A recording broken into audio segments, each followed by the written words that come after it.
Well, I'm still in grad school. I haven't actually been out teaching in actual school, so I just thought I'd go ahead and share what the Bob Jones Academy philosophy on technology is. I'm at the school working for them, so I thought this was the most appropriate school that I could do. So let's go ahead and jump in and just get into it. The philosophy of technology for teachers. It's the teachers are really encouraged to use technology, and the main idea behind the main biblical principle behind it is just giving your best to the Lord and doing the best you can. Um, Taking advantage of what you have and using your talents and the tools you have access to and doing all for the glory of God and just not leaving anything off the table but putting it all on the table. Teachers have access to mobile computer cards if they're on the elementary and middle school level, and then if you're on the high school level, they have access to two computer labs, so they do have very good access to computers. Teachers have Mimeo boards in the classroom. They're basically Promethean board alternatives. They have all the functions pretty much of a Promethean board. They're a little bit cheaper. They're not as nice or as great as Promethean boards, but they basically attach to a whiteboard and they allow you to do all the touchscreen stuff that you would do normally with a Promethean board, but on a regular whiteboard. The teachers also have access to a multitude of online resources,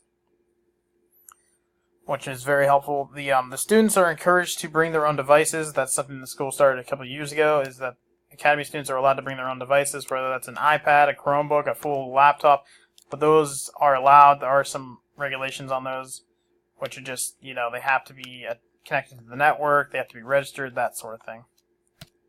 The school has a cell phone policy. Students may not keep their cell phones on their persons during the school day, during chapel services, classes, school assemblies. Students are allowed to have their cell phone on them, but they need to be on silent. They can't be on vibrate. They kind of just want to, the idea is to not have that distraction, to have that good general cell phone etiquette of not letting your cell phone be a distraction to others. Students aren't to use their cell phones unless teachers give them permission.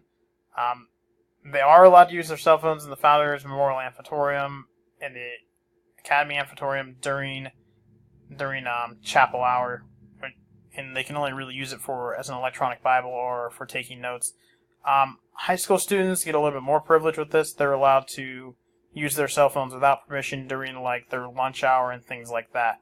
So as the Academy students get older, they get a little bit more privilege in this area.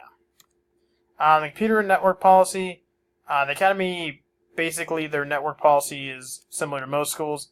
The biblical principle is, loving God and loving others, and just that should be the highest motivation for your use of technology. That should be how you look at your use of technology. So whether you're at school or not at school, your actions should reflect that. Should reflect good on God and how He would want you to live. Your communications with others should be edifying. The things that you're posting online or in discussion groups or things like that should be God honoring. They should be encouragements towards godliness, honesty, thanksgiving, and grace. That's kind of the idea. They also encourage students to be responsible stewards of all the technological equipment that the school has. Students aren't to mess with them, tamper with them, try to repair them themselves. They just want them to be good stewards of the equipment that they have. This also goes for software usage, so, not messing around and downloading things they're not supposed to, or uploading things they're not supposed to, not accessing the network when they're unauthorized to, and finding loopholes around things. They're not supposed to do that. It's not to be used for personal sharing of things or just in general for just sharing information that you found. It's supposed to be for school things, so you're not going to go on there and make some picture in Microsoft Paint and then share it with your friends. That's not what it's for. It's for class and school related things. Students should not access or store inappropriate material, so anything that's deemed inappropriate at school they're not supposed to have on there, and the school kind of keeps track of that. Things like posting photos, quotes, or things that the school is deemed inappropriate or they don't have permission to do, they're not supposed to do, and the school kind of cracks down on that. Each student should always let his conduct on the network, on the Bob Jones Academy network, be above reproach. Basically, don't let things stick. Just know that whatever you do on there is seen and it is recorded and known. So just that anytime a student's on there, they need to be aware of that and remember that and have that accountability. There is personal protection. This is kind of the school's way of keeping the students accountable. Because of the corrupt nature of humanity, they want to keep an eye on the evil activities that are possible, and so students don't fall into issues, whether it's by actually having an evil heart and wanting to do evil things or wrong things, or just being naive and just kind of falling into dangerous and bad areas.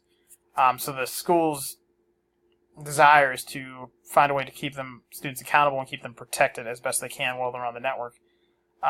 This is why students are reminded and told to not share personal information, such as social security numbers, phone numbers, their full name, and other things online with sites they're not familiar with, or when they're not told to, sort of things like that. They tell them to not share their account information for the academy, so like their network username and their password. That's not supposed to be shared with anyone besides their parents and their guardian or a teacher, just in case the student forgets the password. Students should immediately contact teachers if they do somehow find a loophole around the filter system that the school has in place and end up getting to a site, or they somehow just accidentally get to a website that they feel is inappropriate. They should let the teacher know so they can take care of that and not kind of get in trouble, because the school thinks they're trying to do something they're not. The filtering system is pretty good. It helps remove a lot of dangerous sites. There are still loopholes and there are ways around it, and students are not to do that, and they will be punished if they do that. So the school does keep track of these things, and it is very well done. A student who is willing to disregard the guidelines that the school sets forth will face disciplinary consequences.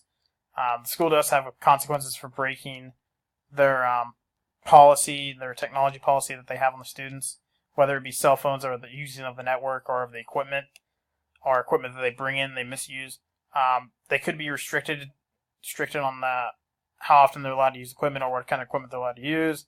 They could get demerits. They could have to pay the school back for something that they've broken, that sort of thing. And then if they're messing with illegal software or images and stuff, they could face federal prosecution.